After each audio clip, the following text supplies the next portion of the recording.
Oke, hari ini gue pengen ngomongin tentang slow motion, tapi lebih deep lagi, lebih dalam lagi mengenai persentasenya, frame per secondnya seperti apa, aturan-aturannya, dan juga optical flow, frame blending, frame sampling, itu apa perbedaannya dan apa gunanya. Banyak yang nanya seperti itu.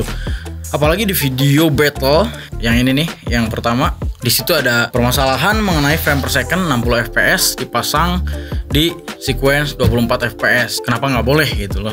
Ini semampu gua ya, jadi semoga bisa mudah dimengerti. Tidak semua slow motion bikin video lu bagus. Setiap slow motion pasti ada motivasinya. Nggak semuanya slow motion auto video lu bagus. Nggak seperti itu. Tergantung dengan kebutuhannya. Dalam video YouTube seperti gue sekarang, Talking Head, gue menggunakan 24 fps atau lebih tepatnya 23.976 ya, 23,9. Dan ada juga yang pakai 30 fps. Itu rata-rata TV show, TV itu rata-rata 30 fps. Dan 60 fps itu dipergunakan untuk video-video 3D, animasi, kartun seperti itu. 48 fps, 60 fps rata-rata seperti itu supaya ngasilin gambar yang smooth. Itulah kenapa ketika lu main game semakin besar fps semakin enak kelihatannya, karena kita butuh smoothnya bukan sinematiknya. Ada juga frame per second yang lebih dari itu seperti 120 fps, 240 fps, 960 fps, bahkan ada kamera-kamera yang bisa nyampe 1000, 10.000 fps gitu buat bikin adegan-adegan di TV show, misalkan air sama susu sama kopi bersatu, bam, itu rata-rata pakai kamera yang bisa bikin slow motion yang tinggi gitu. Nah, kamera-kamera seperti itu juga nggak bisa pakai kamera biasa gitu. Ada kamera khusus, kamera sinema untuk kebutuhan slow motion, namanya Phantom kalau nggak salah. Itu kamera harganya 2 miliar pak ya. Jadi untuk bikin adegan slow motion seperti itu kameranya juga nggak sembarangan. Tapi pada umumnya kamera yang kita gunakan, kamera smartphone, kamera mirrorless atau DSLR, standarnya adalah 60 fps. Tapi kita tidak bisa sembarangan shoot 60. Ya udah nanti dibungkusnya kita 24-in, kita 30-in, nggak bisa seperti itu. Di sini gue pengen ngebahas tentang sequence dan juga frame per second. Alright. Pertama adalah settingan kamera. Untuk bikin adegan yang paling natural ya, itu adalah 24 fps. Kenapa? Kenapa 24 fps? Kenapa tidak 30? Karena itu memang sudah menjadi standar di sinema, yaitu 24 fps nih. Perumpamannya adalah penglihatan lu natural itu 24 fps. Kenapa perlu seperti itu? Karena lu bisa lihat nih, motion blur gua. Ada motion blurnya ini. Nah, ini yang bikin gua kelihatan natural gitu. Ketika kita perlu misalkan bikin b-roll yang ciamik, itu pertama gue shoot di 60 fps seperti b-roll ini misalnya. Itu gue pakai 60 fps dulu, tapi finalnya menjadi 24 fps gitu. Jadi bukan ditaruh di sequence yang 60 fps. Mungkin buat lo yang masih nggak ngerti tentang sequence dan juga fps-nya, nanti akan gue jelasin. Kalem. Misalkan orang-orang yang bikin video klip ada tuh seolah-olah slow motion gitu, tapi kok kelihatannya enggak slow motion gitu. Itu gimana caranya? Itu pakai 30 fps yang di convert ke 24 fps. Seperti gue pernah bikin sebuah klip ya, itu pakai 30 fps dulu gitu. Tapi nanti pas final videonya jadi 24 fps. Ada hitung-hitungannya sesuai dengan aturannya fps dan juga sequence-nya. Masih berlanjut dulu, nanti gue bahas di akhir. Seperti yang gue tadi contohin di awal, gue itu pakai 60 fps aja, tapi pakai optical flow. Nah, ini juga bahasan lagi nih nanti nih. Nah, gimana caranya kita tahu frame per second seberapa yang kita perluin dan nentuin sequence-nya? Pertama, lu harus percaya dulu 24 fps frame per second yang paling sinematik. Standarnya seperti itulah. Nah, kalau lu udah merasa enak dengan fps ini nih yang gua pakai nih 24, lu juga di Premiere Pro-nya atau di software editing manapun harus siapin sequence yang 24 fps. Jadi jangan asal drag videonya masukin 60 udah lu edit bikin slow mo segala macam.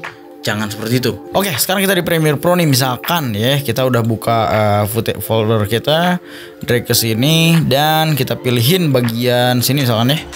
Ini footage 60 fps ya. Oke, kita drag ke timeline misalkan. Nah, mangkok lo nih yang ini nih, mangkoknya yang biru nih. Ini tuh 60, otomatis terbuat 60. Video lu 60 juga gitu ya. Dan harusnya kita ke sequence dulu, ganti sequence settingnya, pergi ke sini nih. Ganti ke 23.976, ini 24 fps ya. Oke, gitu. Nah, kita baru boleh bikin slow mo nih di sini nih, ya. Dan gua akan bikin slow mo speed duration dan ganti ke 40 ya di sini dan klik OK dan kita coba play. Hasilnya slow mo, Pak. Bagus banget. Nah, kenapa bisa begitu? Kenapa bisa gua tahu 40? Gua akan jelasin sekarang dulu biar lu ngerti ya. Ini anggaplah sequence ini adalah mangkoknya, sequence-nya yang di bawah nih. Dan video lu adalah toppingnya, isi dari mangkok tersebut gitu. Nah, untuk mangkok yang lu buat ini kapasitasnya 24 fps. Jangan diisi oleh topping yang 60 fps.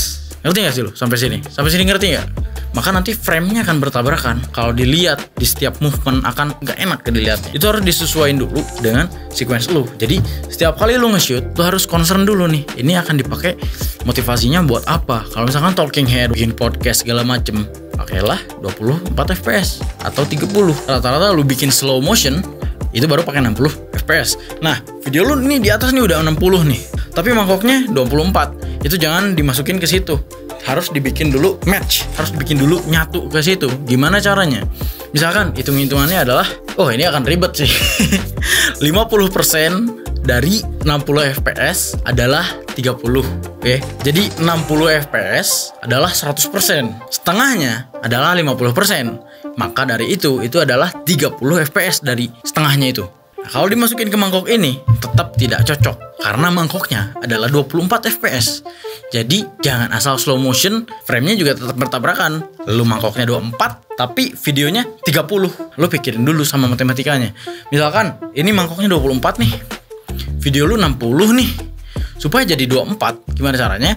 Lu bagi aja 40%, bukan 50%. 40% dari 60 fps adalah 24 fps. Kalau nggak percaya, lu buka kalkulator sekarang, lu hitung 60 dibagi 100 berarti 1% tuh, dikali 40 berarti 40% tuh, sama dengan 24. Itu baru cocok dengan sequence lu.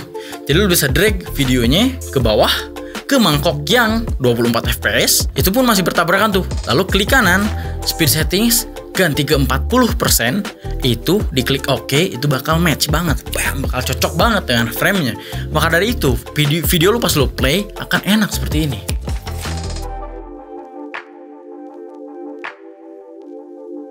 Itu kalau kasusnya 60 fps. Gimana dengan 120 fps? Bang, gue punya 120 fps.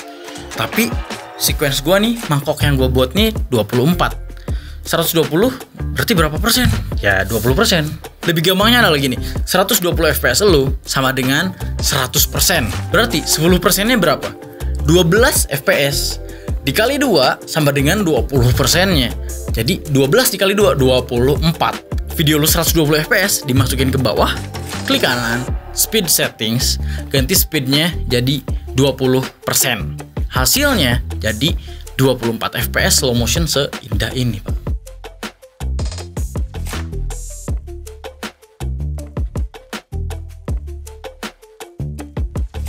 ...120 fps. Begitu juga buat 240, 960. Lu bisa hitung matematikanya. Gimana caranya supaya akhirnya tetap jadi 24 fps gitu. Jadi frame per second lu ini dibagi berapa supaya hasilnya sama dengan 24. Begitu caranya. Itu akan sangat sulit ketika lu nggak ngerti hitung-hitungannya dan malas buat ngitung. Lu udah punya beberapa footage yang isinya adalah 60 fps. Lu pengen bikin slow motion tuh banyak video itu tuh sebagai 24 fps. Gimana caranya? Kalau lu gak ngerti hitung-hitungannya yang tadi, di Premiere Pro udah ada fitur yang ngegampangin lu. Misalkan lu drag dulu semua videonya ke Premiere Pro dan ini udah keblok nih semuanya. Klik kanan atau satu aja lah, misalkan satu aja. Klik kanan atau banyak. Lu bisa blok semuanya, lu bisa pilih salah satu dan klik kanan pergi ke Image Interpolation. Di sana ada tulisannya tuh, video lu tuh sebenarnya 60 fps dan lu mau convert kemana? Bisa dirubah ke 24. Lu ketik aja 24, enter, bam. Video lu jadi slow motion 24 fps tanpa harus lu ngitung dulu. Segampang itu menggunakan fitur interpolation di Adobe Premiere Pro. Begitu juga kalau lu punya dua footage nih, 60 fps dan juga 120 fps, lu drag masukin ke Premiere Pro, klik kanan, interpolate jadi 24 fps. Kalau dipikirin mungkin buat yang pemula nih akan rumit gimana caranya. Oke, nggak apa-apa, ulang-ulang aja nih video, lu nanti akan ngerti. Nah, mungkin sekarang lu udah paham gimana caranya nentuin mangkok dan video lu atau footage lu. Mungkin ada beberapa yang belum ngerti maksudnya mangkok itu apa sih, maksudnya sequence tuh apa, maksudnya video gua tuh apa, maksudnya footage gua tuh apa. Gua akan coba jabarin lebih gampang lagi. Keduanya ini harus sinkron. Misalkan ini 24, ini juga harus 24. ini 30, ini juga harus 30. Ini 60, ini juga harus 60. Nah, misalkan lu bikin sequence tadi 24. Ya maka dari itu yang atasnya nih video lu, misalkan video slow mo nih, video 60 fps harus disesuaikan dengan ini. Udah sesimpel itu sebenarnya perumpamaannya. Oke, selesai. Nah, sekarang gue pengen ngebahas tentang what is optical flow, what is frame blending, what is frame sampling. Ya. Jadi pada dasarnya ketika lu klik kanan dan speed setting, lu akan melihat 3 pilihan di sini, yaitu frame sampling, frame blending, dan optical flow. Apa itu semua? Nah, frame sampling ini sebenarnya adalah frame yang normal aja gitu. Frame samplingnya seperti ini gitu ya. Udah, itu doang gitu. Dan lu akan lihat yang kedua adalah frame blending. Nah, bagusnya buat apa? Buat bikin adegan, misalkan lu pakai tripod ya, bikin time lapse ya. Kalau time lapse normal itu akan seperti ini.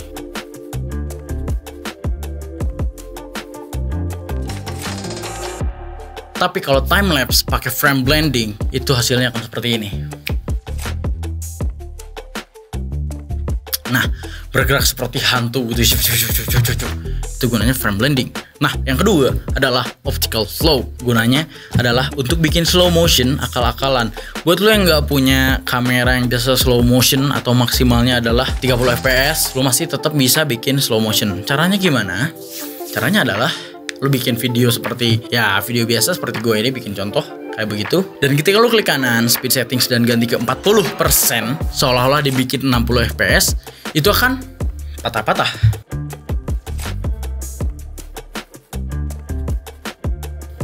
Dan klik kanan speed settings, pilihlah optical flow. Jangan lupa pergi ke edit, render effects into out. Itu tungguin sampai selesai dan hasilnya bam.